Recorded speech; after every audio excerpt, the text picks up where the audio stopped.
वर्ण व्यवस्था, वर्ण व्यवस्था में हमारी जो मनुस्मृति है उसमें उल्लेख है कि ब्राह्मण किसी की भी कन्या से शादी कर सकता है।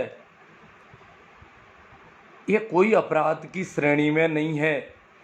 शादी जबरदस्ती भी कर सकता है, शादी भी कर सकता है, मतलब उसके लिए छूट है।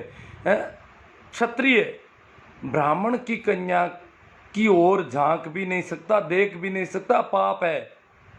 हाँ, वो वैश्या की कन्या को उठा के ले जा सकता है, वैश्य की कन्या को ले जा सकता है उठा के, शूद्र की कन्या को ले जा सकता है। वैश्य ब्राह्मण और क्षत्रिय कन्या से शादी वर्जित है, और शूद्र के लिए ऊपर के तीनों वर्णों में सब कुछ वर्जित। ये क्या है? कन्याएं बराबर अनुपात में जन्म लेती है, पर ये लोग ये डाका क्यों डाल रहे हैं? जो ब्राह्मण है वो सारी देश की कन्याओं पर, सारे समाज की कन्याओं पर ब्राह्मण का कब्जा तय कर दिया। ये सब मनुस्मृति में है। वो चाहे जिसको ले जा सकता है, शादी कर सकता है। तो ये सारी व्यवस्था मनुस्मृति के वर्ण व्यवस्था में ऐसा है। अब उससे थोड़ा आगे चलते हैं। आर्यों की एक और देन है हमारे देश में। आर्य का मतलब होता है श्रेष्ठतम व्यक्ति, श्रेष्ठ व्यक्ति, अच्छा व्यक्ति। अनार्य का मतलब होता है जो अश्रेष्ठ है, श्रेष्ठ नहीं है। आर्य की दूसरी परिभाषा है सुर, दूसरे वाला असुर। आर्य का मतलब देवता, वो राक्षस, दानव। तो मैं देवताओं पर थोड़ी चर्चा करता हूँ। हमारे देवता क्या धंधा करते थे? हमारे देवताओं का कुल काम अगर देखें तो हत्याएं करना बहुत ज़्यादा काम, हत्याएं बहुत की है देवताओं ने, मार काट। हमारे देवताओं की जब तस्वीरें देखते हैं तो उनमें तरह तरह के अस्त्र लिए हुए हैं, तरह तरह के बहुत सारे हाथ हैं देवताओं के, और ये मारने काटने। कोई कुछ माताएं ऐसी है जिनके हाथों में नरमुंड लिए घूमती है, खून टपक रहा है नरमुंड में, और हर हाथ में अस्त्र शस्त्र है। ये क्या है? देवता है और इस प्रकार हिंसा, इस प्रकार की मार काट। और जिन लोगों को मारा वो राक्षस। देवताओं ने जिन लोगों को मारा वो तो राक्षस है। उनको मारा नहीं, उनका मोक्ष कर दिया, मुक्ति करी। ये देवताओं का कुल काम है, हत्याएं करना। अगर देखें दूसरा एक काम देवताओं का और देखने में आया। कहते हैं कि एक देवता ने ऋषि गौतम की पत्नी अहिल्या के साथ बलात्कार किया। ये हमारे शास्त्रों में आता है। शास्त्रों को अगर देखें तो एडल्ट फिल्मों जैसे शास्त्र दिख रहे हैं जगह जगह। अगर शास्त्रों को देखें, अपन ठीक ढंग से उनका अवलोकन करें तो एडल्ट फिल्में वो भी छोटी पड़ जाती है। इस प्रकार के वृत्तांत शास्त्रों में दिए हुए। तो कहते हैं कि देवताओं के मामले में एक चंद्र देवता ने गौतम ऋषि की पत्नी अहिल्या के साथ बलात्कार किया। यह हमारे शास्त्रों में उल्लेख है। कैसे किया? गौतम ऋषि का भेष बनाकर गया देवता, वैसा चेहरा बनाकर गया। अहिल्या को पता नहीं चला कि ऋषि है या कोई अन्य व्यक्ति है। अहिल्या ने अपने गौतम ऋषि माना उसको, उसकी आवभगत की, सारी आवभगत की उसने कि मेरे पतिदेव आ गए। ये तो बाद में पता चला जब पतिदेव आए कि ये कौन था। तो पता चला तो पतिदेव ने क्या किया पता है? पतिदेव ने अपनी पत्नी को श्राप दिया कि तुम पत्थर की हो जा। अब देखो, श्राप किसको देना चाहिए? अनाचार किसने किया? दुराचार किसने किया? धोखा किसने किया? देवता ने किया। अनाचार, बलात्कार, धोखा सारा देवता ने किया। और श्राप किसे दिया? दंड किसे दिया गया? दंड दिया गया उस ऋषि पत्नी अहिल्या को। ये हुआ। बाद में क्या हुआ, बाद में कहा देखो एक आदमी आता है बलात्कार करता है, दूसरा आदमी उसको श्राप देता है, वैसे स्त्री कोई वैसे भी कमजोर मानी जाती है, उसके साथ बलात्कार तभी तो हो पाता है कि उसकी प्रकृति ऐसी है कि उसके साथ बलात्कार किया जा सकता है। और ये आदमी ताकत में भी थोड़ा ज़्यादा होता है, तो एक ने बलात्कार किया, दूसरे ने श्राप दे दिया। फिर एक पुरुष और आएगा राम, वो तुझे वापस मुक्त करेगा, अन्यथा तुम पत्थर की रहेगी सदियों तक, हजारों युगों युगों तक तुम पत्थर की रहेगी। ये हमारा दूसरा। अब अपना आता है ऋषि मुनियों पर। ऋषि मुनियों के संबंध में बात यह है, हमारे ऋषि मुनि क्या कुल काम क्या करते थे, वरदान देने का, संतान पैदा करने के वरदान देते फिरते थे। ऋषि मुनियों का मोटा मोटा काम अगर देखें तो सारे शास्त्रों में इनका उल्लेख है कि फला ऋषि ने वहाँ जाकर के पुत्र का वरदान दिया और पुत्र पैदा हो गया, किसी को खीर खिलाई पुत्र पैदा हो गया। और इसी में एक मैं ऋषियों द्वारा किया गया बलात्कार का थोड़ा वर्णन करता हूँ। ऋषि भी बलात्कार करते थे हमारे। ऋषि वेदव्यास के बारे में आपने पढ़ा होगा, महाभारत में है कि वेदव्यास महाभारत के एक कैरेक्टर है, राजा शांतनु के बेटे विचित्रवीर्य। विचित्रवीर्य के 3 रानियां थी। कहते हैं कि वो 3 रानियां भीष्म पितामह अपहरण करके लाए थे। अपहरण करना तो यह आम बात थी, स्त्रियों का अपहरण करना, कुंवारी कन्याओं का अपहरण करना, ये तो सारे। कृष्ण क्या कर रहे हैं, अपहरण कर रहे हैं। अर्जुन क्या कर रहे हैं, अपहरण कर रहे हैं। अपहरण तो हमारे शास्त्र सम्मत है। अब ऋषि क्या कर रहा है, ऋषि को विचित्रवीर्य की 3 पत्नियां थी, वो जिनको उठा के लाया था भीष्म पितामह। अब विचित्रवीर्य तो कुछ था ही नहीं, उसके हरम में 3 युवाओं कन्याएं थी। एक राजा के स्वयंवर था, वहां से तीनों को उठा लाया।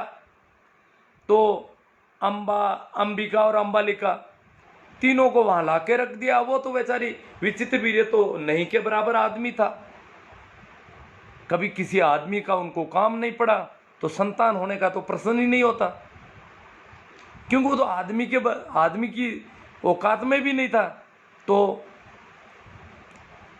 विचित्रवीर्य की 3 पत्नियों के पुत्र नहीं हो रहे थे। रानी सत्यवती ने कह दिया था महारानी ने भीष्म से कि एक आध से तू शादी कर ले, या इनके बच्चे पैदा नहीं हो रहे, क्या करें। भीष्म पितामह अटल प्रतिज्ञा वाले थे, उन्होंने मना कर दी। तो रानी कहाँ जाती है, रानी वेदव्यास को बुला के लाती है। वेदव्यास के जन्म की कहानी भी आपको पता होगी। वेदव्यास का जन्म उसी रानी सत्यवती से होता है, कुंवारी कन्या के। वही ऋषि वेदव्यास के पिता जो ऋषि थे उनकी वजह से होता है। तो वेदव्यास को बुला के लाती है कि भैया नियोग करना है। नियोग एक हमारी प्रथा है पुरानी, ये ऋषि मुनि करते थे। राजाओं के, विशेष तौर से राजाओं की रानियों के नियोग करके बच्चे पैदा करते थे। ये एक तरह से जिस प्रकार के हमारे गाँव में सांड होते हैं, इस प्रकार का ऐसा कुछ देखने में आता है। तो ऋषि वेदव्यास को बुला के लाया गया। ऋषि वेदव्यास ने पहले अंबा को तैयार किया, बड़ी रानी थी। अब अंबा विचित्रवीर्य तो के अलावा किसी पुरुष को कभी देखा नहीं। रानियों का तो आप जानते हैं हरम में रहती है, पुरुष का कभी काम नहीं पड़ा। और ये एकदम से सुना कि इस प्रकार का कोई ऋषि आ रहा है, तो वो उसके नाम से डर गई, बुरी तरह डर गई, काफी भयभीत हो गई। उसने कहा मैं उसको देख नहीं पाऊंगी। तो उसने अपनी आंखें बंद कर ली। जब वो ऋषि आया नियोग करने, उसके साथ उसने जबरदस्ती की है। उसने आंखें बंद कर दी जबरदस्ती की, वो बेटा पैदा हुआ, धृतराष्ट्र अंधा पैदा हुआ। इसी वजह से कहते हैं कि उसने आंखें बंद कर ली थी, उसने सहयोग नहीं किया था सहवास में, इसलिए अंधा पुत्र पैदा हुआ धृतराष्ट्र।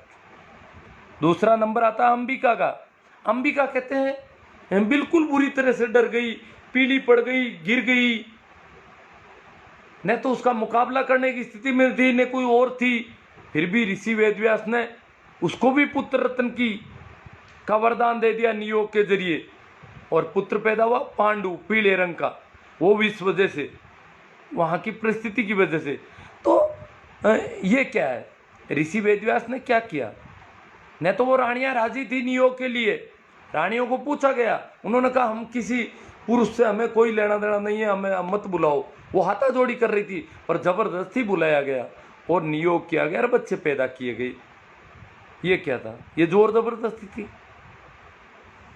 तो शास्त्र सम्मत चीज है हमारे, देखा जाए तो हमारे सारे शास्त्रों में इस प्रकार के उल्लेख भरे पड़े हैं। हमारे अगर देखा जाए तो जिन्हें देवता कहा गया वो बलात्कार कर रहे हैं, और जिन्हें राक्षस कहा गया वो कभी बलात्कार कर रहे हैं। रावण सीता को लेके गया, परंतु कोई छेड़छाड़ का भी कोई मामला नहीं दिख रहा कहीं। उसने अशोक वाटिका में रखा उसको, ऐसा कुछ नहीं। बलात्कार की तो बात बहुत दूर की बात है। तो देवताओं के लिए बलात्कार एक आम बात थी, और राक्षस नहीं कर रहे थे। और जो लोग जिनको मार रहे थे, जो मर जाते थे, वो सब राक्षस थे। मारने वाले सारे देवता थे, हत्या करने वाले देवता थे। क्या कहानियां गढ़ी है हमने, क्या शास्त्र बनाए हमारे। तो आगे चलते हैं अपन, रामायण पर आते हैं, रामचंद्र जी पर। ये सारा देश रामचंद्र जी को आदर्श पुरुष मानता है, पुरुषोत्तम मानता है। तो रामचंद्र जी ने स्त्रियों के साथ क्या कैसा व्यवहार किया वो देखना पड़ेगा। तीर कमान तो उनके थे ही, शिकार उनका मुख्य धंधा था, परंतु स्त्रियों के साथ वो क्या कर रहे थे वो देखने वाली बात है। शूर्पणखा आती है, प्रेम निवेदन लेकर के आती है। हक है किसी को भी शादी का निवेदन करने का, परंतु क्या किया उसने? नाक कान काटे, वो भैया खड़े रहे, निरीक्षण करते रहे, और उनकी सहमति थी, उसके नाक कान काट दिए गए। ये क्या व्यवहार है?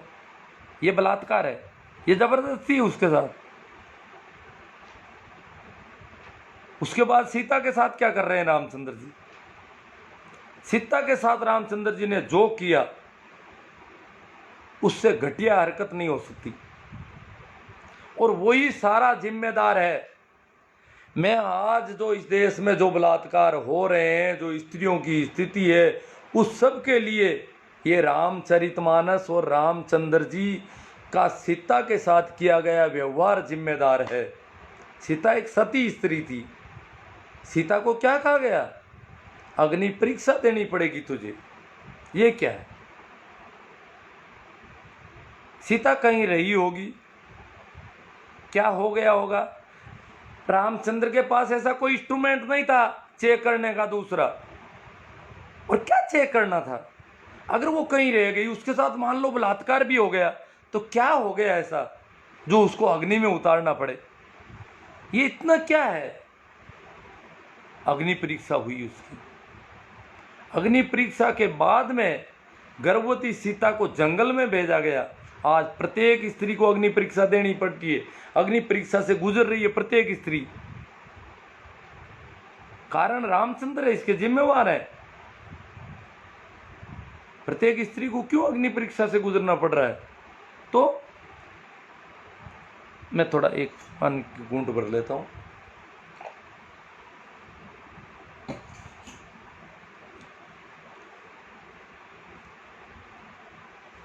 हाँ, आज हर स्त्री को अग्नि परीक्षा देनी पड़ती है। चाहे बहन हो तो भाई पूछता है तू कहाँ गई, इतना समय कैसे लगा, 5 मिनट कहाँ लगी, 10 मिनट कहाँ लग गई? ये क्या है? अग्नि परीक्षा है, स्पष्टीकरण है। भाई को कोई नहीं पूछता तेरी 10 मिनट कहाँ लग गई। 5 मिनट कहाँ लग गई भाई, 5 दिन कहीं रहता है तो कोई पूछने जैसी बात नहीं।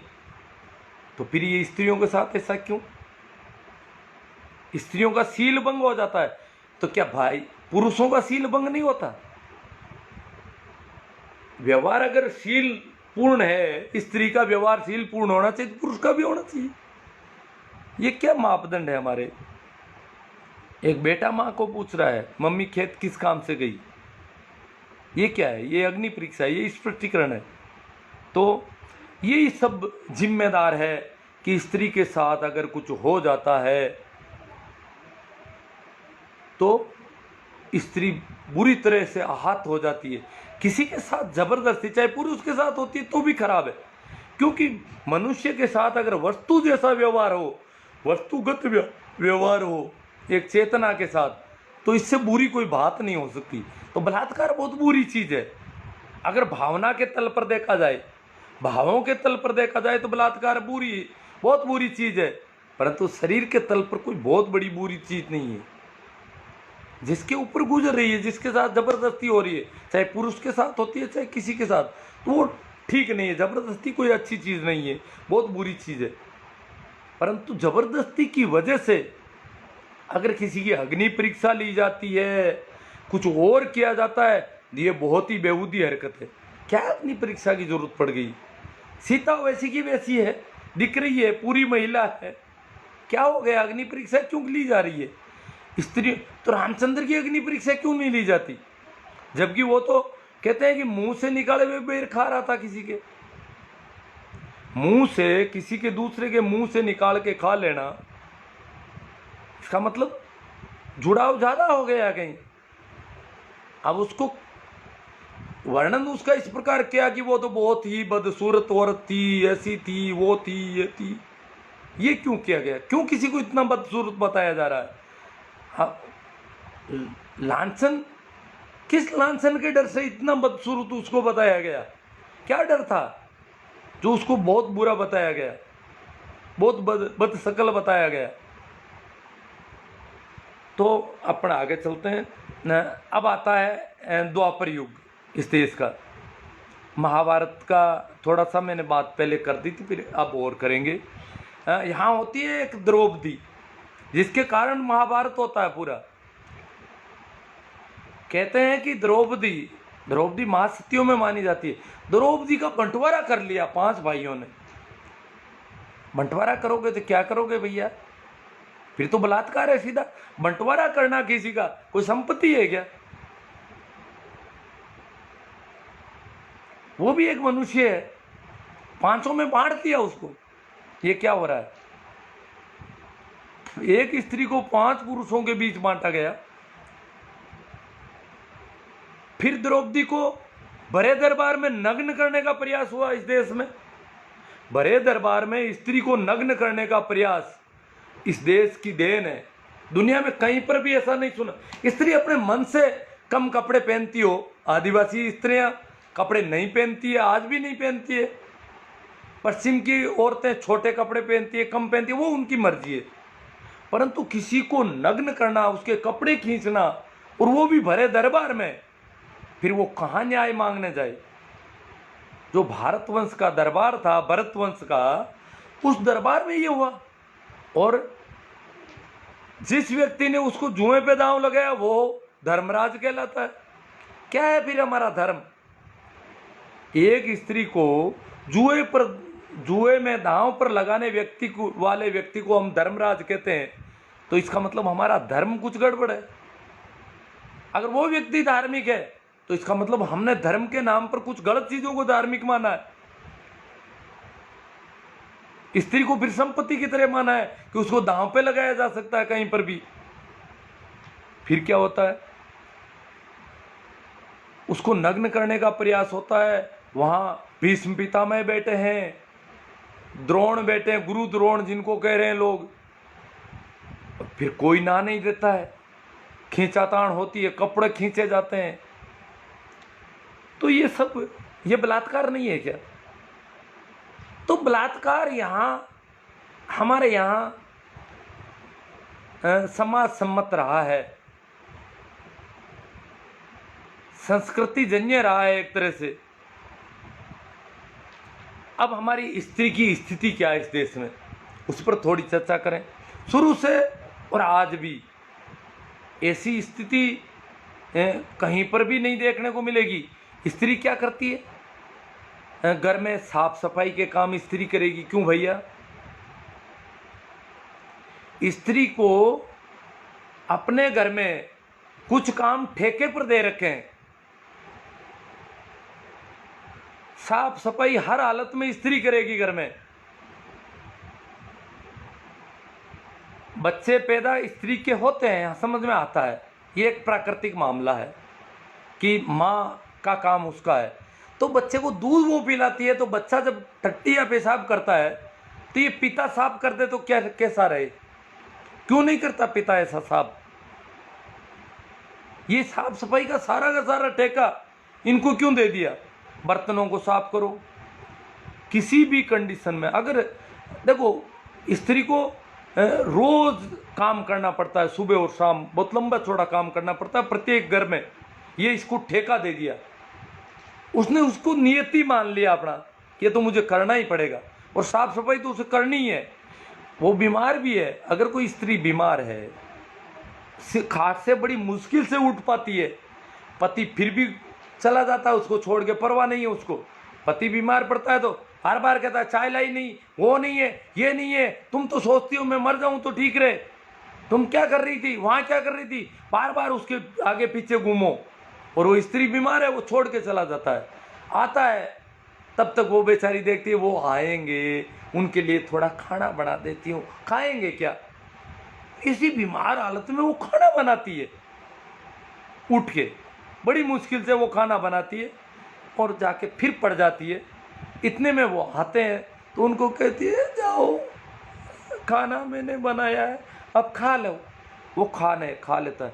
खाने के बाद वो कहता बर्तनों को पड़ा रहने देना, मैं बाद में उठ के इनको साफ कर। वैसे भी पति बर्तनों को साफ करते नहीं, पत्नी के तो क्या अपने भी बर्तन को साफ नहीं करते ये पति लोग, अपने खुद के बर्तन को साफ नहीं। आजकल तो स्त्रियां कपड़े तक इनके साफ कर रही है। तो साफ सफाई कर्मी के हिसाब से इसको मान लिया सफाई का धंधा। जो जिन कामों को हल्का माना, नीचा माना, वो सारे स्त्री करेगी, पुरुष नहीं करेगा ऐसे काम। क्यों भैया? इसका मतलब जिस प्रकार जाति के आधार पर जिनको नीचा माना और उनको मेला ढोने का काम दिया, साफ सफाई का काम दिया, समाज की सफाई करो, जहां जहां गंदगी है मेला ढो, मरे पशुओं को डालो, इसी प्रकार के काम स्त्री को दे दिए घर के अंदर। घर के अंदर वो दलित हो गई एक अलग से। और वही स्त्री छुआछूत तो उससे यूं नहीं करते कि खाना भी उससे बनवाना है, सारे काम उससे करो। बाकी उसको तो घर में एक तरह से दलित कर रखा है इन्होंने। कई जगहों पर स्त्रियों को मना कर देते हैं, तुम नहीं आओ, गड़बड़ हो जाती है, हमारे ये शुद्ध अशुद्ध हो जाता है, वो हो जाता है, ये हो जाता है।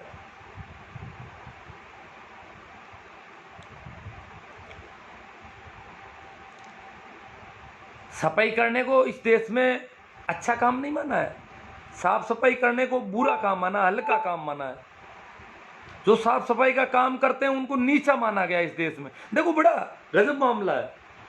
जो गंदगी बिखेरते हैं वो सेठ हैं, श्रेष्ठ हैं। जो गंदगी को साफ करते हैं वो नीच है, हल्की जाति के लोग हैं, हल्के लोग हैं, निम्न दर्जे के लोग हैं। जो सेवा का काम करते हैं, जो वर्क करते हैं, मेहनत करते हैं, वो निम्न दर्जे के लोग हैं। जितने भी मेहनत कर लोग हैं, कामकाजी लोग हैं, वर्किंग मेंबर हैं, वो सब नीचे हैं। और जो काम नहीं करते हैं, जो सेवा करवाते हैं, वो ऊंचे हैं।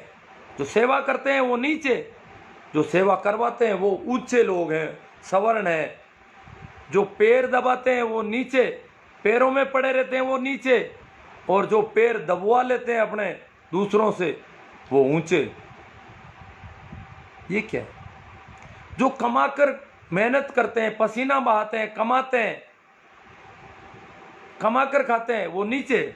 और जो दूसरों का कमाया हुआ किसी तरह से हड़प लेते हैं, किसी बहाने से, धर्म के बहाने से, दान पुण्य के बहाने से, उसके साथ ठगी करके, धोखा करके, मिलावट करके, चोरी करके, नाप तोल में गड़बड़ करते, हिसाब में गड़बड़ करके, या तलवार के बल पर वो ऊंचे। ये तो इसका हमारा सिस्टम रहा है इस देश का। आगे चलते हैं अपन। मेरा ये मानना है कि ये स्त्रियां आखिर अब हमें करना क्या चाहिए एक तो, और स्त्रियां ही, स्त्री के साथ जब बलात्कार होता है तो स्त्री के साथ कोई कोई पुरुष करता है बलात्कार, और बलात्कार के बाद जब मैंने ये बहुत सारी ऐसी स्त्रियां देखी है, लड़कियां देखी है, ऐसी सुनने में आते हैं, समाचार रोज आते हैं कि बलात्कार के बाद लड़की ने जहर खा लिया, स्त्री ने आत्महत्या कर ली। क्या गलती है उसकी? उसने क्यों आत्महत्या की? जिसने पाप किया है, जिसने दुष्कर्म किया, उसको करनी चाहिए थी आत्महत्या, इसने क्यों आत्महत्या की? परंतु समाज इसको अलग नजरिए से देखता है। जिसके साथ बलात्कार होता है उसका मापदंड अलग है, जो बलात्कार करता है वो इतना हल्का नहीं माना जाता, जिसके साथ बलात्कार हो जाता है उसके साथ समाज की दृष्टि अलग है। और ये दृष्टि सभी लोगों की है, नीची जाति के लोगों की भी ऐसी दृष्टि है, एक ऊंची जाति नहीं। जिनकी जातियां नीची मानी जाती उनकी भी यही कंडीशन है, वो भी उनको निम्न दृष्टि से दे, क्योंकि सोच सारा वही शास्त्रों का जैसा ही है, वही अग्नि परीक्षा, वो अग्नि परीक्षा से गुजर रही है। जिस लड़की के साथ, जिस महिला के साथ बलात्कार हुआ है वो या तो मर जाएगी, जिंदा रहेगी तो घुट घुट कर मरेगी, पूरी जिंदगी उसकी मौत से बदतर होगी। ये समाज का सोचने का ढंग है, नजरिया है। तो उसकी हत्या के लिए, उसकी आत्महत्या के लिए जिम्मेदार कौन है? ये समाज, इस समाज की सोच, इस समाज के मापदंड, और उसके हम सब हिस्सा हैं। जो आज दलित महिला के बलात्कार की खिलाफत कर रहे हैं वो भी उसके हिस्सा है, वो जिम्मेवार है इन बलात्कारों के। वो स्त्री की बलात्कार के बाद स्त्री जिस प्रकार नर्वस हो जाती है, जितनी कमजोर पड़ जाती है, उसके जिम्मेदार वो लोग हैं जो स्त्री के मामले में अलग ढंग से सोचते हैं। बलात्कार पुरुष और स्त्री का मामला है। पुरुष बलात्कार के घटना के बाद स्त्री की इमेज बहुत नीची पड़ जाती है, प्रतिष्ठा बहुत नीची गिर जाती है, और जो बलात्कार करता है उसकी इतनी प्रतिष्ठा नीची नहीं गिरती है जितनी उस स्त्री की गिर जाती है। ये क्यों?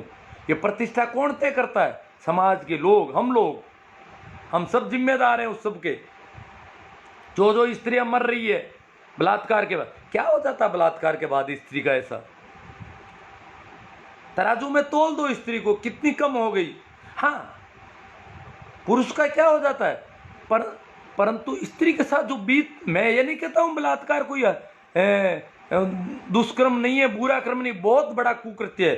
किसी के साथ जबरदस्ती करना, किसी के साथ वस्तु जैसा व्यवहार करना, जीवंत व्यक्ति को मसल देना, ऊपर उसके ऊपर हावी हो जाना, उसको इस प्रकार जबरदस्ती चाहे जैसे करना, तोड़ना मरोड़ना, इससे ज्यादा घृणित करते नहीं हो सकता। मौत से भी बदतर है ये बलात्कार। इसीलिए तो मर जाते हैं लोग बलात्कार के बाद में, स्त्रियां मरती। कभी कोई लड़का, कभी किसी युवक ने बलात्कार के बाद आत्महत्या नहीं की, जहर नहीं पिया, फांसी नहीं चढ़ी, क्यों? और स्त्रियां चढ़ रही है। इस सब के लिए हम सभी जिम्मेदार हैं जो इन शास्त्रों की सोच का समर्थन करते हैं, जो हमारी इन पुरानी ऋषि मुनियों की परंपरा, देवताओं की परंपरा, जो संस्कृति तथाकथित है, उसका जो हम समर्थन करते हैं, वो हम सब जिम्मेदार हैं उस सब के लिए। तो आगे चलते हैं अपन। अब इस देश को राम राज्य बनाने की बात चल रही है, विश्व गुरु, गजब का राम राज्य में क्या अग्नि परीक्षा, वही स्त्रियों के साथ वही दुर्व्यवहार, यही राम राज्य की क्या परिभाषा है? क्या होता था राम के राज्य में? स्त्रियों के साथ क्या स्थिति थी?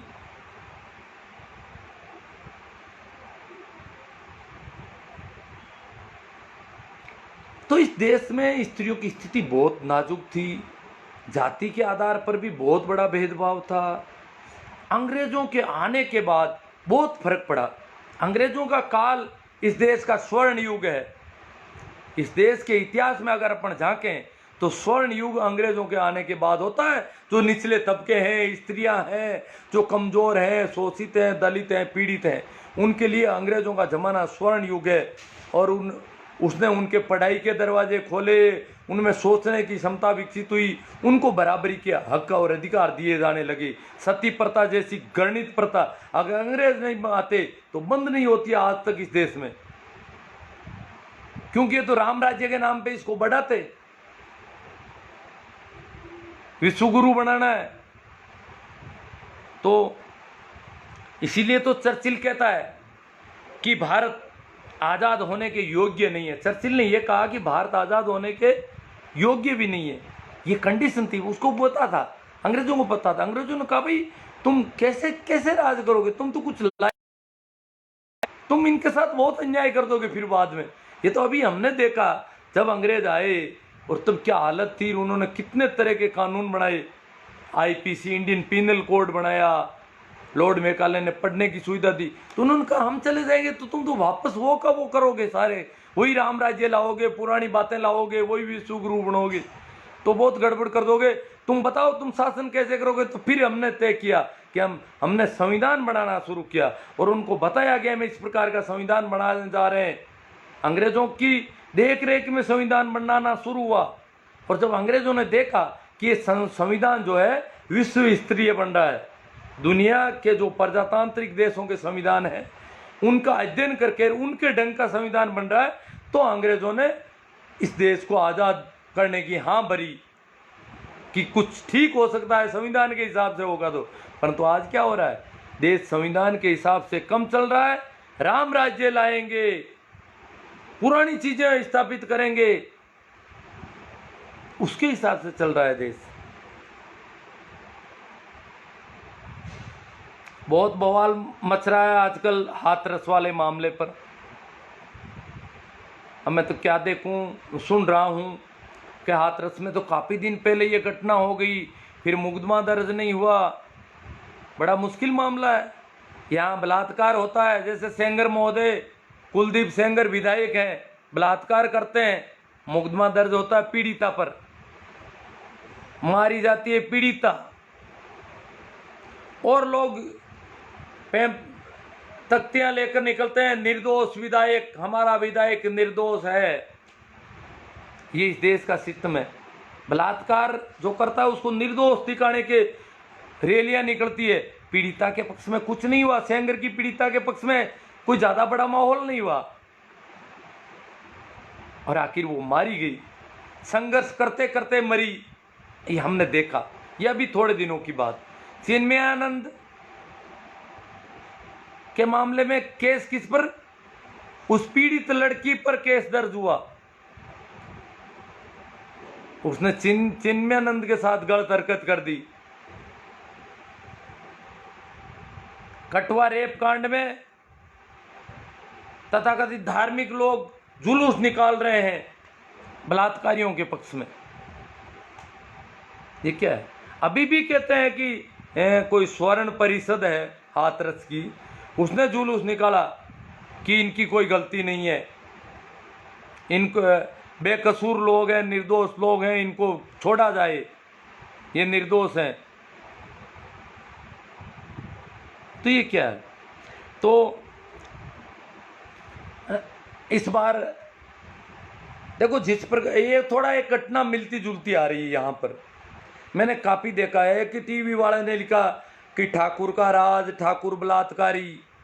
पहले भी यूपी में ठाकुर बलात्कार का एक मामला है दलित लड़की के साथ, फूलन देवी के साथ। फूलन देवी के साथ जो हुआ उससे वो बुरी तरह टूट गई। ये समाज वैसे भी बलात्कार होने के बाद किसी को कैसे जीने देगा यहाँ पर। अब जो लड़कियां आत्महत्या कर लेती है वो मर जाती है बेचारी, क्या करे। फूलन देवी ने कहा वैसे भी मरना है तो इनको मार कर क्यों नहीं मरूं मैं, और इस प्रकार वो निकल गई, अकेली निकली, कोई संग साथ नहीं था। आज भी तो इन्होंने इस बार क्या किया, उसकी जबान काट ली कि ये चीख चिल्ला नहीं सके। आज भी जो हो रहा है मैं देख रहा हूँ, कल से और आज से बहुत बवाल मच रहा है जगह जगह कि न्याय दिया जाना चाहिए, इसके साथ बहुत गलत हो गया, तो ये सारा काम युवक कर रहे हैं, पुरुष कर रहे हैं, स्त्रियां क्यों नहीं कर रही है? स्त्रियों को आगे आना चाहिए, स्त्रियों के झुंड निकलने चाहिए सभी जगह। तो मुख्य रूप से स्त्रियां आनी चाहिए इस मामले में आगे, परंतु स्त्रियां अभी भी घर के अंदर बंद है। और आदमी कह रहे हैं हम इनको न्याय दिला रहे हैं। अरे भैया, तुम न्याय दिला रहे हो तो फिर अन्याय इनके साथ कर कौन रहा है? आदमियों की तरफ से ही तो अन्याय हो रहा है। अभी तक तो स्त्रियां इस स्थिति में नहीं है। स्त्रियां तो मानती है कि हमारी नियति ऐसी है। जैसे स्त्री एक ओढ़ने का कपड़ा रहती है, घूंघट है, पर्दा है, बुर्का है। ये कुछ लोग नाराज हो जाते हैं जो गोबर गोमूत्र खाने पीने के हिमायती हैं, वो कहते हैं आप बुर्का का नाम लें। बुर्का, पहले मैं बुर्का का नाम ले रहा हूँ। तो बुर्का है, पर्दा है, या ओढ़ने का जो भी काला कपड़ा है या लाल कपड़ा है, पीला कपड़ा है, ये कपड़ा ये वैसे नियति मान रखा है इन्होंने। कोई स्त्री इसको कपड़े को हटाकर नहीं रह सकती। वो भी देखती है आदमी बिना किसी कपड़े को ओढ़े हुए रहता है गर्मियों, फराटे से दौड़ रहा है। स्त्री दौड़ नहीं सकती रोड पर जैसे आदमी दौड़ रहा है। वो इस प्रकार बतिया नहीं सकती, बातें नहीं कर सकती, खुलकर नहीं चल सकती जिस प्रकार आदमी चल रहे हैं। वो भी देखती है आदमियों के सामने, परंतु वो सोचती है मेरी तो ये नियति है। जिस प्रकार साफ सफाई का काम वो अपनी नियति में मान लेती है, वो व्यवस्था का जो हिस्सा है वो उसको वो सब वो सोचती है। हाँ, बच्चे पैदा करना जरूर उसकी नियति है। प्राकृतिक रूप से, नैसर्गिक रूप से बच्चे स्त्री के गर्भ में पैदा होते हैं। हालांकि उसके लिए भी पर्सनली शिशु और अब नई चीज़ें आ रही है, परंतु मोटे तौर पर वो उसके गर्भ में पैदा होने, ये तो उसकी नियति मानी जाती है। परंतु साफ सफाई करना या इस प्रकार के कपड़े ओढ़े बैठे रहना, आज आंदोलन में स्त्रियां ज़्यादा होनी चाहिए, पुरुष तो थोड़े बहुत होते हैं तो कोई बात नहीं, पर स्त्रियां तो घरों के अंदर बंद कर रखी है। ये पुरुष बाहर निकल रहे हैं, हम स्त्रियों को न्याय दिला रहे हैं, तो भैया वो तुम्हारे घर वाली घर में क्यों बंद है? वो क्यों नहीं बाहर आई? उनको बाहर निकालो, वहां पे चीखे चिल्लाए तो कोई हवा बने, क्योंकि दुर्व्यवहार स्त्रियों के साथ हो रहा है। और इस प्रकार स्त्रियां जब बाहर निकलेगी, तख्तियां लेगी, जोर से बोलेगी, तो बलात्कार करना बड़ा मुश्किल हो जाएगा। सारी स्त्रियों में फूलन देवी जैसा दिखने लगेगा, डरने लग जाएंगे ये सारे ठाकुर ठुकुर जो भी है। तो स्त्रियों को आना चाहिए, इसमें आगे स्त्रियों को आगे लिया जाना चाहिए, ये मैं चाहता हूँ। बहुत सारी काफ़ी बातें हो गई।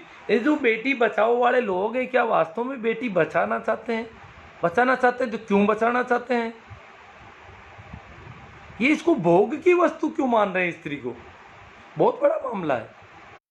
भोग दो तरफा होता है, परंतु स्त्री को तो भोग की वस्तु की तरह मान लिया इन्होंने।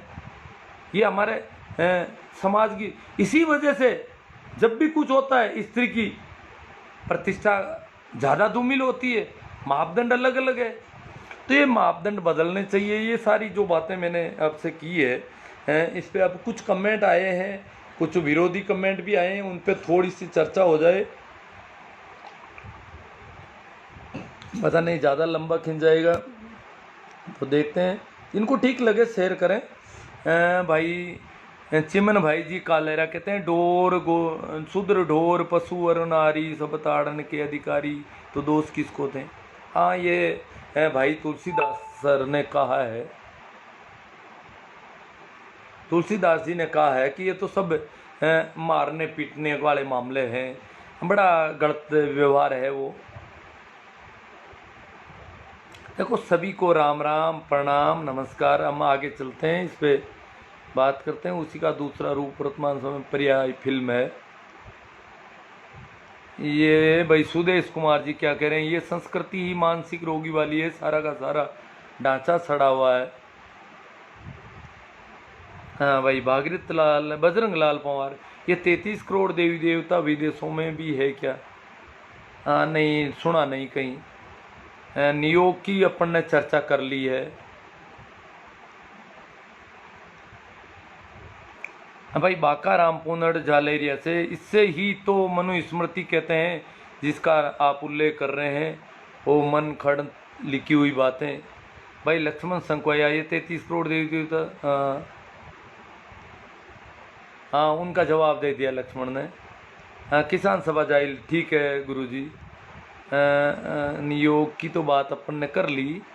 सभ्य समाज में आज इसे मान्यता नहीं है। पता नहीं नियोग नाम की प्रथा क्या थी, बात हो गई सही इस पे। आगे चलते हैं अपन। हाँ भाई, बाकी अगर हम हिंदू हैं तो रात में जलाना कौन सा। हाँ, उस मामले में क्या हुआ, बड़ा गड़बड़ हुआ। हाथरस वाले मामले में इन्होंने सोचा कि इसकी डेड बॉडी रहेगी तो आंदोलन खड़ा हो जाएगा और उन लोगों को बचाना है, सबूत नष्ट करने हैं। ये शायद मुझे लगता है आज जब ये हुआ, रातों रात उसको जलाया गया, तो शायद ये अग्नि संस्कार जो दाह संस्कार है, ये भी कहीं इन्होंने इस प्रकार अपने कुकृत्यों के सबूत नष्ट करने के लिए तो नहीं ईजाद की है इसकी, क्योंकि सबसे ज़्यादा भारत में पाया जाता है और कुकृत्य इनका मुख्य धंधा था तथाकथित धार्मिक लोगों का। तो इन्होंने अपने कुकर्मों पर पर्दा डालने के लिए इनको जलाने का काम शुरू नहीं कर दिया कहीं, अग्नि संस्कार वाला मामला। चलो छोड़ते हैं उसमें। तो ये पुलिस ने जिस प्रकार जो किया वो तो करेंगे साहब, उनकी ताकत है। पुलिस अगर अंतिम संस्कार करती तो राजस्थान की पुलिस आनंदपाल का करती, नहीं कर सकती। कहते हैं कि उसका वो एनकाउंटर में मारा गया, फिर भी उसका अंतिम संस्कार नहीं हो सका। डीप फ्रीजर की व्यवस्था करनी पड़ी सरकार को, बॉडी को कई दिन तक रखा जाना पड़ा। परंतु यहाँ क्या होता है, बॉडी दिखाई नहीं जाती है। रास्ते पर गांव के लोग लेट जाते हैं, उनको हटाया जाता है। घर पे लोग इंतजार कर रहे हैं बॉडी यहाँ लाई जाएगी, बॉडी सीधी चली जाती है। और बॉडी आने से पहले, पीड़िता की बॉडी आने से काफ़ी पहले बड़ी तादाद में पुलिस बल छावनी की तरह हो जाता वो गाँव। मीडिया वाले इधर उधर नहीं जा सकते, सारा पैक हो जाता गाँव बुरी तरह से। चप्पे चप्पे पर पुलिस खड़ी है और बॉडी को रात को जलाया जाता है। बाकी वो क्या है, कोई रीति रिवाज घर पे जाके कुछ करना वरना वो तो छोड़ो, उसका मुंह नहीं दिखाया जा रहा है। तो ये सरकार तरह देखो, कलेक्टर एसपी सभी लोग वहाँ थे, उनको वो करना था, जिम्मेदारी दे के भेजा था सरकार की तरफ से कि आपको हर हालत में इस बॉडी को रातों रात सल्टा दोगे। ये ऊपर से हाई ऑर्डर है और उन ऑर्डर के हिसाब से कलेक्टर एसपी सब बॉडी के साथ आते हैं और एक तरफ ले जाके जला दी जाती है।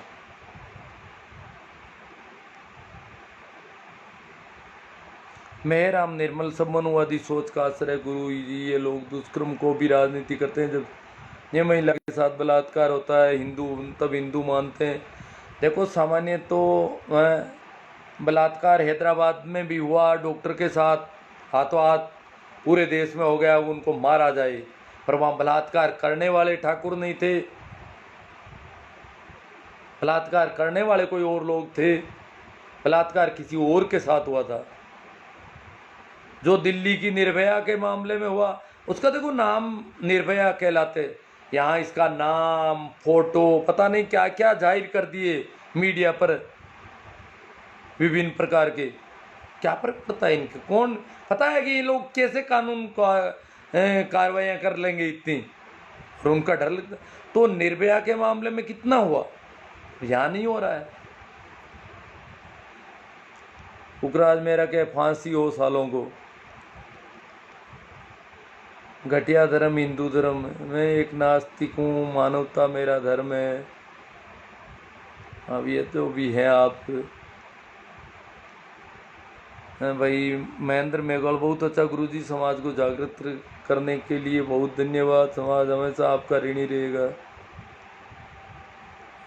You are right sir.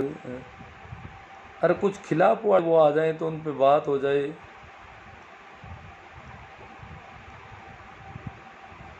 प्रभु जी सोनी कह रहे हैं सर आप समाज को जगाते रहो ताकि कभी ना कभी समाज में जागृति जरूर आएगी। कर रहे हैं हम जितना हो सकता है। अब क्या है कि विरोध भी तो बहुत भारी हो रहा है साहब। श्रवण पूनिया बेरू, जब तक सामाजिक सुधार नहीं लाया जाता हम बलात्कार जैसी घटनाओं से नहीं उभर सकते। कोई भी नेता या दल इसे पूर्णतः रोक नहीं पाएगा। हाँ, भूवी जाखड़ आए हैं, ये हिंदुओं की तरफ से आ रहे हैं, हिंदू हैं कोई। अरे मास्टर जी, हमारे शास्त्रों में बलात्कार का उल्लेख तक कहीं नहीं है, मिलता है। ये बलात्कार शब्द कहाँ से आया? आपने सीधा सनातन धर्म को टारगेट किया है। अहिल्या के साथ किसने बलात्कार किया? शास्त्रों में क्यों नहीं लिखा है? अहिल्या के साथ बलात्कार ही तो हुआ है। और बलात्कार के बाद अहिल्या के साथ क्या हुआ? कपड़े कौन उतार रहा था? द्रौपदी के कपड़े कौन खींच रहा था? कौन नग्न कर रहा था भरी सभा में? क्या ये बलात्कार नहीं है? कपड़े खींचना, किसी के कपड़े किसी के खींचना, नग्न करने का प्रयास करना बलात्कार नहीं है। बलात्कार होता है क्या फिर? बलात्कार का मतलब जबरदस्ती करना, किसी के साथ जोर जबरदस्ती करना। आप राजनीति, मैं तो राजनीति में हूँ ही नहीं कहीं। राजनीति चमकाने के चक्कर में आप धर्म ग्रंथों का अपमान कर रहे हैं। हाँ, जो भी बलात्कार होते हैं हम उनका विरोध करते हैं और उनको सख्त सख्त सज़ा दी जाए, या बीच सड़क पर गोली मार दी जानी चाहिए। अगर आप हर बार हिंदू धर्म ग्रंथों को टारगेट करते आए, या आप किस कारण से कर रहे हो सकता है आपकी कोई हिंदू धर्म से आपकी कोई दुश्मनी है, लेकिन इसका मतलब ये नहीं है कि आप सोशल मीडिया पर किसी धर्म ग्रंथों के बारे में गलत बोलें। मैंने किसी धर्म ग्रंथ के बारे में गलत नहीं बोला। धर्म ग्रंथों में ऐसी बातें लिख रखी है। श्रवण पूनिया वेरु 57 की क्रांति अगर सफल होती तो भारत कई मायनों में आज पीछे छूट जाता, यानी आज की स्थिति सबसे बदतर होती।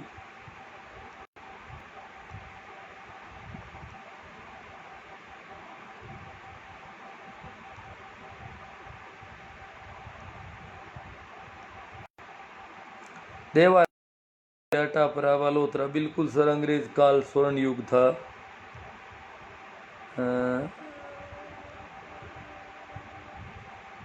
जेपी चौहान नारिया बहुत सुंदर संदेश दिया। सर, ये तो मंदिर से ही बाहर नहीं निकल रही है। पता नहीं, इस देश में फूलन देवी का इतिहास पढ़ाना चाहिए। ग्रेट वर्क सर, श्रीमान जी। गिरी चौधरी, शैलेंद्र जी काला, हिंदू धर्म में कई संप्रदायों में अग्नि संस्कार नहीं है, उसका क्या कारण है? हाँ, अग्नि संस्कार तो नहीं है ज़्यादातर।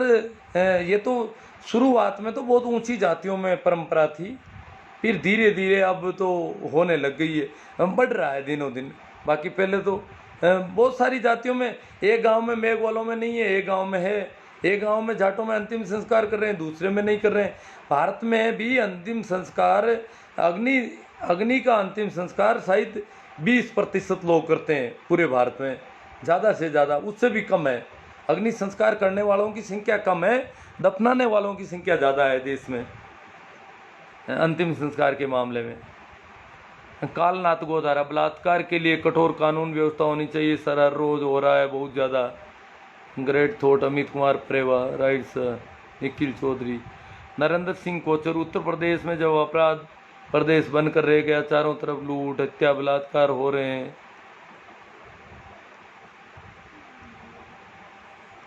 ठीक है, आ गए शायद सारे कमेंट मेरे हिसाब से। तो ठीक है, हमारी चर्चा बहुत अच्छी रही और आप लोग इसे शेयर करेंगे ये तो मुझे पता है, कर भी दिया होगा कई लोगों ने। जिन्होंने नहीं किया है वो करेंगे और करें। विभिन्न बड़े ग्रुपों में शेयर करें, अलग अलग सोशल साइट पर करें, अलग अलग बहुत सारे प्लेटफार्म हैं जहाँ पर आप इसको शेयर कर सकते हैं, इसको कॉपी करके इसके लिंक को, जिस प्रकार इसका प्रसारण बढ़ सकता है, जो काफ़ी अच्छा संदेश दे। हमारे अंदर स्त्री विरोधी जो सोच है, यहाँ ये नहीं है कि ऊंची जातियाँ स्त्री विरोधी सोच, नीचे से नीची जातियाँ भी स्त्री विरोधी सोच रखती है, क्योंकि यहाँ सोच सारी वहाँ से ही होती है, जो शास्त्रों में वही सोच चलती है सभी लोगों में। और शास्त्रों में और हमारी संस्कृति में जो कहानियाँ, जो हमारे पुराण हैं, वो तो भरे पड़े हैं ऐसी बातों से।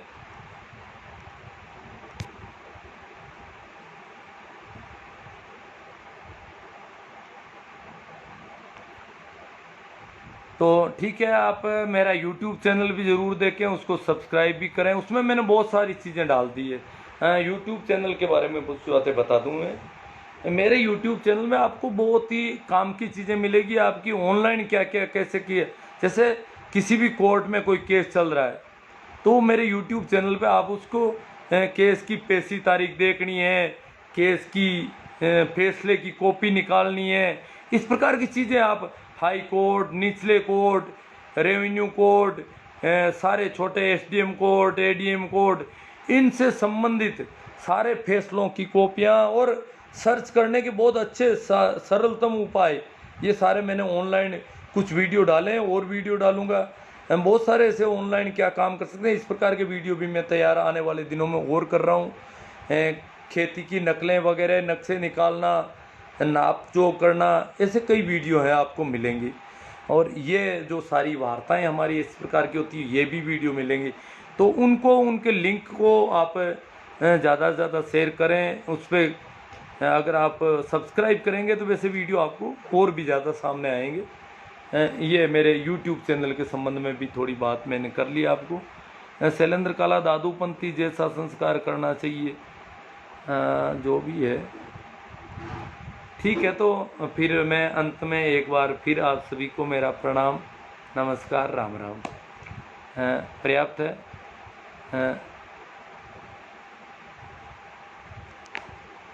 शेयर करें, याद रखें शेयर करने को, और मैं इसको यहीं फिनिश